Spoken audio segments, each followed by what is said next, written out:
This is a series in which we take a look at media that has garnered high praise from both fans and critics. A series in which asks the question, is it really that good? Hello and welcome to the first episode of Is It Really That Good? First off, sorry for the lighting, my bulb decided to burn out before I started recording. Today I take a look at Undertale, a game that has been praised by most critics and gamers alike.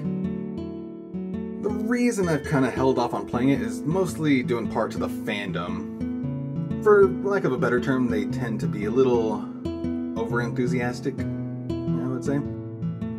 However, I can't let things like fandoms impede my judgment, and so this is my opinion and mine alone. In the process of writing this review, though, I ran into the problem of no matter how I tried to talk about it, I was going to end up spoiling something. So that in mind, I'm going to put the spoiler warning right here. So if you've yet to play Undertale and are thinking about playing it, then by all means do it. If you don't care about spoilers, let's continue. Created by Toby Fox, who had previously done work on an Earthbound Halloween ROM hack, Undertale went through a Kickstarter for only $5,000 and quickly met its goal 10 times over. The art style and sprites were a rather unique choice as well, although I feel this comes from having worked on said ROM hack. This game is different from your typical RPG, wherein you have the choice to either kill your enemies or spare them. During battle though, for your enemy attacks, it switches to a bullet hell inspired system where you move your heart to avoid taking damage. This emphasis on choice also affects how the story shall progress, giving you 3 possible final endings. Dubbed neutral, for if you both kill and spare enemies, pacifist if you don't kill anyone, and genocide, where you savagely murder every enemy you encounter.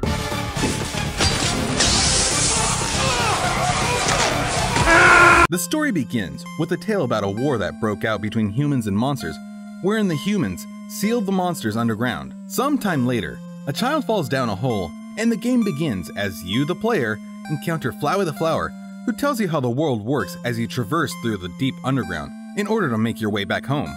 The game is character-driven, focusing on a multitude of people you meet along your journey. You come to really enjoy interacting with these characters, whether it be the Skeleton Brothers Sans and Papyrus, Toriel, aka Goat Mom, the Great Warrior Undyne, and so on.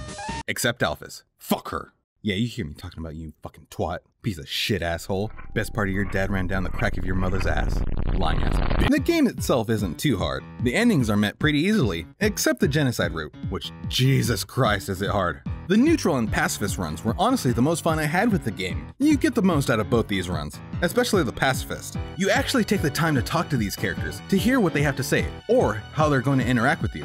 Except you, Alphys, get the fuck out of here. I really enjoyed the character Mettaton the most, the robot designed for killing humans and entertainment, who also makes a reference to one of the best parts of Final Fantasy VI. Also, look at this fabulous little shit. The music in the game is just amazing. For the most part, it's all pretty catchy. It helps that Toby Fox has a background in music composition. If you take anything from the game, it's this. These songs will get stuck in your head. After my first run, I immediately purchased the soundtrack. It's only 10 bucks. That's more than a bargain for this level of awesomeness. Songs like Bone Trousel or Death by Glamour are some of my favorite tracks. However, I have to give it up to, major spoiler warning, the music when you fight Sans on the genocide run, Megalovania. Jesus, if you're having as much trouble as I did fighting Sans, you can at least appreciate the music. Just listen. The biggest thing I can say about this song is, I can fuck to this song! All joking aside, the music is that good. I said earlier that this game had 3 different endings which are unique. I'd sooner recommend the neutral and pacifist endings, as those are actually fun. Genocide, however, felt more like a chore. The waiting to clear an area of all its monsters just felt boring and devoid of any kind of fun, as you're just walking around for what feels like an eternity waiting for a random encounter. I feel like this was Toby Fox's intention. For the neutral and pacifist runs, you actually feel something, whether it be joy for the characters or the weight of your actions if you decide to take a life. In my genocide run, I felt nothing, and I think that was the point. Basically, punishing the player for going on a killing spree. However, I feel this kind of talks down to those players who are used to going around killing enemies they encounter. It feels like an unnecessary gimmick. Now we come to the section where we ask, is it really that good? Honestly, I'd say yes. It does live up to the hype. To an extent. The heavy emphasis on choice kind of threw me for a loop on my neutral run, as it made me begin to second guess myself on who should live and who dies. Not that this has some deep meaning or message that I should always think of my actions, or some kind of moral at the end. Most of the time in a video game, everything is pretty cut and dry, and you should be able to enjoy it no matter the outcome. Undertale feels a little pretentious at times because of this. That being said, I did enjoy the game, and was glad to finally play it. Would I recommend it? Yes. It's only $10 on Steam. Pick it up along with the soundtrack because holy shit, I can't say enough how great this soundtrack is. Thanks for watching the first episode of Is It Really That Good? I'm going to be working on this and Is It Really That Bad on a bi-weekly basis, so expect at least one episode of each series a month. To those wondering, no, this isn't affecting my abridging projects. I'm still working on Kill la Kill Abridged and Final Fantasy XV Abridged. These are edited by myself and my good buddy Darkmoon of Team Daigurin. Check out his channel for his One Punch Man Abridged, which is honestly pretty awesome and I really dig it. Alright, that about wraps it up.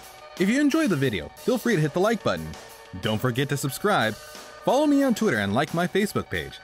I also have a Patreon, which really helps a lot, so if you could become a patron, that'd be awesome. As always, until next time, stay gold. Bang.